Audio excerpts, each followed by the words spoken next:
Salve, salve torcida tricolor, estamos aqui para mais um vídeo do canal POV Tricolor, cenário um pouco diferente hoje, mas o que importa é a gente falar do duelo contra o Bahia, um pouquinho do sorteio da Copa do Brasil, das oitavas da Copa do Brasil e das oitavas da Copa Libertadores da América.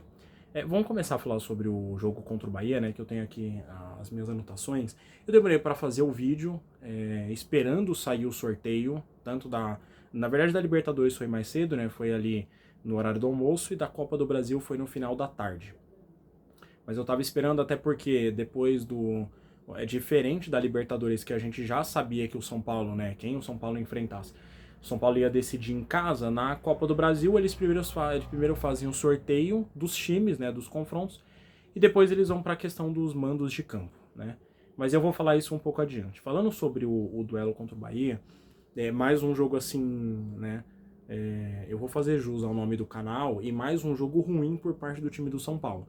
Mais um jogo que os desfalques fizeram muita diferença, e esses desfalques eles fazem tanta diferença que você olha para os caras que estão em campo, você fala, cara, parece que o São Paulo não treina, parece que o São Paulo passa a semana, sei lá, ali eles, né, não sei o que eles fazem, porque você olha pro time, assim, o time não rouba a bola e não consegue acertar uma jogada, o São Paulo não consegue construir, é lento na saída de bola, então assim, é um jogo ruim por parte do São Paulo contra um Bahia bem treinado e que estava mais desgastado do que o São Paulo, né? Porque o Bahia jogou contra o Internacional na quarta-feira, lá no Sul, depois teve que voltar para Bahia. O São Paulo fez o jogo contra o Talheres no Morumbi, né? Na terça-feira, permaneceu em casa, né, assim, em casa que eu digo em São Paulo, permaneceu em São Paulo durante a semana, e só na sexta foi viajar. Então, quer dizer, teve um tempo, um dia a mais ainda de descanso, e mesmo assim o time não jogou bem, apresentou bastante falhas, né, tanto individualmente como coletivamente. E aí, até começando já a falar do destaque positivo do São Paulo, mais uma vez o goleiro. Mais uma vez o goleiro do São Paulo fez diferença. Até anotei aqui, né? Fez pelo menos aí 5 defesas, 5 ótimas defesas para garantir o resultado, para conseguir pelo menos levar um ponto aí para São Paulo. Mas mesmo assim as defesas dele não conseguiram garantir um resultado minimamente ok, razoável, que seria um empate, né? A gente perdeu o jogo de 2-1. Mas assim, ele já adiantando em relação aos destaques da partida, ele foi um destaque positivo. Assim, de novo, o Zubeldia escalou o São Paulo com 2 laterais, tanto o Wendel como o Enzo. E assim, o Wendel mais uma vez também não foi bem, foi um jogador que não conseguiu contribuir ofensivamente e muito menos defensivamente. Inclusive ele falha no primeiro gol, né? Primeiro gol que o São Paulo sofre, na verdade, para mim, tem falha dos dois laterais. O Cedric perde a bola, aí ele não consegue recuperar, o Eric Pulga ataca o espaço, cruza e o William José faz de cabeça. Nessa daí, além do Cedric e do Wendel, que estava na jogada, também viu uma falha do Sabino, porque ele era o zagueiro ali pela esquerda, e ele tinha que fazer essa cobertura, tanto do primeiro como do segundo zagueiro, junto com o Wendel, junto, né, com o lateral esquerdo. Ele não consegue fazer essa... Então, assim, já adiantando também, para mim, o Sabino foi um cara que não fez uma boa partida, né, uma partida um pouco abaixo, um desempenho ruim, e... Então, assim, foi outro jogador que acho que também, tanto no primeiro como no segundo gol, não foi bem. O São Paulo até conseguiu ali no começo do jogo, né? Porque o São Paulo sofreu, os gols na verdade saíram no segundo tempo.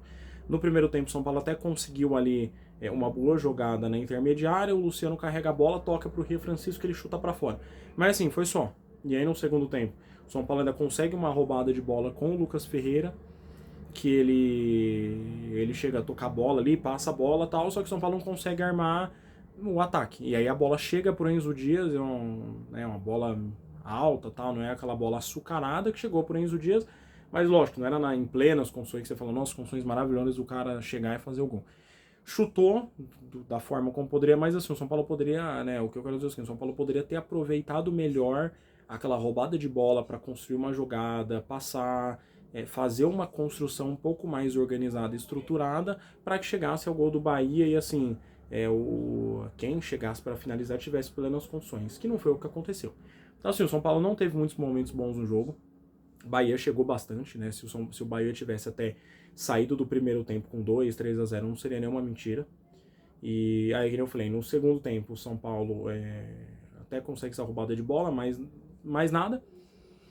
O Bahia consegue essa escapada, faz 1-0, e aí, do meio para o final do jogo, tem uma jogada individual ali do lado esquerdo da defesa do São Paulo, que o Enzo Dias tenta, na verdade o Wendel tenta dar na verdade o Sabino tenta dar o bote, né? O Sabino tenta dar o bote, não consegue, o Enzo Dias até consegue dar o bote, mas ele acerta o cara, ele desarma, né? Ele tenta desarmar, mas ele acerta só o jogador do Bahia e nessa ele fez o pênalti. Não é querendo fazer nenhum, né? Não tô querendo crucificar ninguém, mas assim, já é o segundo jogo seguido do Brasileirão que o Enzo faz pênalti. Então, nos últimos 2 jogos, 2 pênaltis do Enzo Dias, né? Apesar de eu achar que ele fez uma boa partida, né, que ele mais uma vez fez uma partida correta, uma partida ok, diferente do Wendel, como eu falei, mas assim, um jogo muito ruim de São Paulo.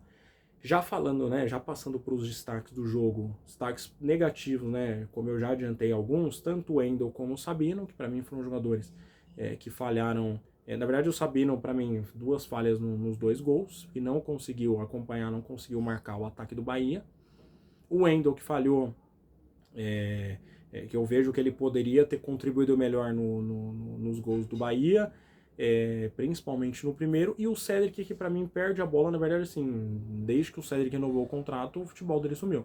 Na verdade, assim, até já dando, né, o meu ponto de vista do Cédric, né, pra mim nunca foi esse jogador assim brilhante. Era um jogador, ok, nota 6, só que depois que ele renovou o contrato parece que, sei lá, me parece um pouco preguiçoso, tá naquela tiriça, a falar a verdade, né, porque não vem apresentando um bom futebol e pra mim falhou ali, né, pra mim não, né, é claro que ele falhou, perdeu a bola, o São Paulo tomou o gol. Então, assim, o São Paulo não fez uma boa partida. Né, falando do outro lado, do lado positivo, teve o Rafael, como eu falei, fez ótimas defesas. O Luciano foi um destaque positivo, conseguiu, na medida do possível, ali criar, incomodar um pouco a defesa do Bahia. E é ele que faz o gol de pênalti. Ele que faz o gol de pênalti, né? Então, assim, ele consegue, né, descontar ali pro São Paulo. O São Paulo não consegue fazer nada mais no jogo, mas ele ainda foi um destaque, criou uma boa chance pro Ria Francisco. Ele, então, é um destaque positivo junto do Luca, que mais uma vez entrou bem, assim como no jogo contra o Grêmio. Então entrou bem, aí depois tinha se machucado. É aquela coisa, né? O garoto entra, consegue fazer uma fumaça ali na defesa adversária e aumenta a criatividade, aumenta o improviso, aumenta o drible. E é um jogador que consegue quebrar linhas. Próxima partida do São Paulo e Vasco, dia 12 de junho, né? Sem ser quinta agora, na próxima quinta, porque agora é um período de data FIFA. Então não teremos jogos essa semana e até o meio da semana que vem. Aí na semana que vem vai ter São Paulo e Vasco no Morumbi, às 21h30, 9h30 da noite. Última rodada antes da parada para o Mundial de Clubes. Aí o São Paulo fica um mês sem jogar, né? Assim como outros times, exceto Flamengo, Botafogo, Fluminense e Palmeiras. E aí vai ter esse tempo aí para poder treinar. Falando agora sobre os sorteios. Teve o sorteio da Copa do Brasil e da Libertadores. Libertadores, para quem acompanhou o último vídeo do canal, eu dei o ponto de vista e falei que achava que o São Paulo ia pegar o Atlético Nacional. Até achei que seria bacana para ter uma revanche em relação a 2016.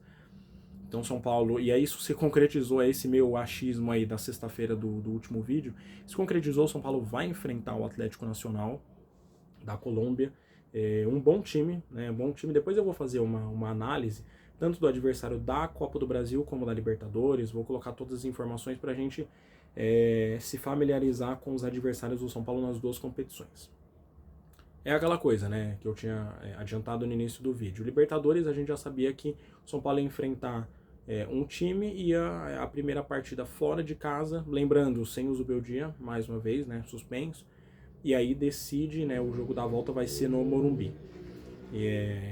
Em relação à data exata e os horários ainda não foram definidos. Assim que forem definidos, eu informo aqui no canal e aí todo mundo fica sabendo, todo mundo fica, já deixa assim, já deixa lá na agenda, tem o jogo do São Paulo naquele dia, já fica preparado para o pré-jogo, para as prévias, para tudo que eu vou passar de informação. Isso da Libertadores. E aí, falando não só do sorteio, mas da chave, né? O São Paulo passando, né? Fazendo uma projeção aí. O São Paulo passando do Atlético Nacional. O São Paulo enfrenta o Atlético Nacional lá em Medellín, na Colômbia, tá? O São Paulo passando desse confronto, enfrenta ou Botafogo ou LDU de Quito, né? LDU, o ponto negativo é que se a gente enfrenta os caras, o jogo lá no Equador vai ser na altitude. E aí, então quer dizer, o São Paulo nas quartas enfrenta ou, né, passando ou Botafogo ou LDU. E aí os outros dois confrontos são River Plate e Libertad, Palmeiras e Universitário. Então quer dizer, você pode ter aí um Palmeiras e River, e aí, né, até fazendo uma projeção maior, você pode ter aí um São Paulo e River, São Paulo e Palmeiras na semifinal da Libertadores. Falando agora da Copa do Brasil, foi sorteado também o adversário do São Paulo na Copa do Brasil. O São Paulo vai enfrentar o Atlético Paranaense. E assim como eu tinha falado no último vídeo, eu permaneço com o mesmo pensamento, que acho que é bom o São Paulo não pegar um bicho de 7 cabeças como o Flamengo, porque é um jogo muito mais equilibrado do que, por exemplo, contra o Atlético Nacional. Porém, é aquilo, por mais que não é um bicho de 7 cabeças, é um bicho que vai é um time que vai incomodar, né? E não vai ser aquele time que você fala, nossa, super acessível, 90% chance de São Paulo passar, São Paulo é super favorito. Não. Vejo o São Paulo com favoritismo, porém, vejo o São Paulo assim, tendo dificuldade, tendo um bom desafio, principalmente lá na Colômbia, né? Porém, é aquilo, são adversários equilibrados que eu acredito que o São Paulo consegue passar, que o São Paulo tem mais força, tem mais futebol, principalmente em relação ao Atlético Paranaense, porém não vai ser fácil, principalmente enfrentando os caras, né, tanto na Colômbia, ou eu digo do Atlético Nacional, quanto o Atlético Paranaense no Paraná. Um mando de campo foi sorteado, porque também é por sorteio. O primeiro jogo vai ser no Morumbi e o segundo jogo lá na Liga Arena, no Paraná. Então São Paulo decide as oitavas, né, o segundo jogo, o jogo da volta, vai ser fora de casa. Um ponto negativo é que a Liga Arena tem um gramado sintético, que já trouxe bastante problemas aí para o São Paulo. As datas, né? Também não temos as datas, mas até abrindo o calendário aqui, o que eu posso passar para vocês é o seguinte. Os jogos da Copa do Brasil serão na semana do dia 30 de julho, partida de ida, e a de volta na semana do dia 6 de julho.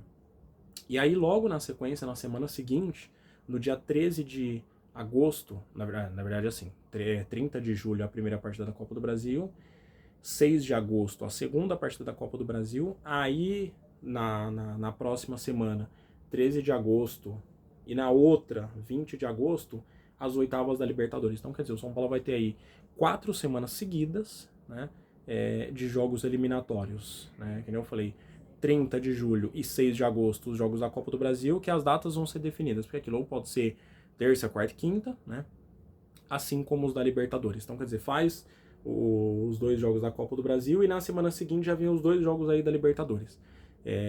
Então é aquilo, né? Torcer para o São Paulo conseguir recuperar os desfalques, conseguir treinar, acertar as falhas individuais, melhorar o coletivo, fazer com que os jogadores se recuperem para que eles voltem da melhor forma possível. E o senhor Zubeldia também acerte o time e consiga produzir mais, inclusive no Campeonato Brasileiro, que o São Paulo hoje está na 13ª posição, estou com a tabela aberta aqui. O São Paulo está, apesar de estar na 13ª, está perto, porque o 17º só está a 2 pontos atrás do São Paulo. O São Paulo tem 12 e o primeiro time da zona de rebaixamento é o Fortaleza com 10 pontos. Então o São Paulo precisa recuperar e aí vai ter esse tempo todo para treinar. Até o final da semana eu solto um vídeo com a análise dos adversários do São Paulo e aí logo na semana seguinte já vem o vídeo com a prévia, né, e todas as informações do jogo contra o Vasco, o último antes da parada. Então todo mundo vai ficar sabendo de tudo, as datas, os horários, os adversários, quem que é destaque, quem que não quem que pode atrapalhar a vida do São Paulo aí nos jogos. Vou informar tudo aqui no meu canal. Não se esquece de curtir, de se inscrever e passar para aquele seu amigo que adora um debate, que adora uma conversa sobre o tricolor paulista. É isso? Tamo junto, galera, e até a próxima. Fui!